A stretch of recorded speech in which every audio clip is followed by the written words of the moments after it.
शलजम खाने वाले में खून की कमी नहीं होती। अदरक खाने वाला बंदा कभी बीमारी का मुंह नहीं देखता। जो आलू ज्यादा खाएगा उसका वजन भी ज्यादा होगा। पालक में साबुत लाल मिर्च डालकर खाने से कब्ज की शिकायत हो तो फौरन कब्ज से हमेशा के लिए निजात मिल जाती है। पानी में हल्दी डालकर पीने से पेट की सफाई हो जाती है। फ्रूट चाट बनाते वक्त ये काम ना करें।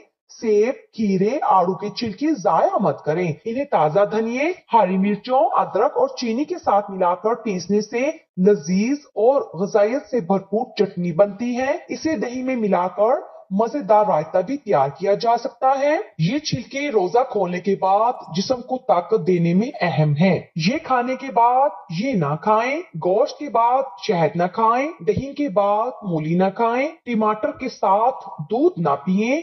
खीरे के साथ पानी ना पिएं। गरम रोटी के साथ दही ना खाएं। ठंडे पानी के बाद चाय ना पिएं।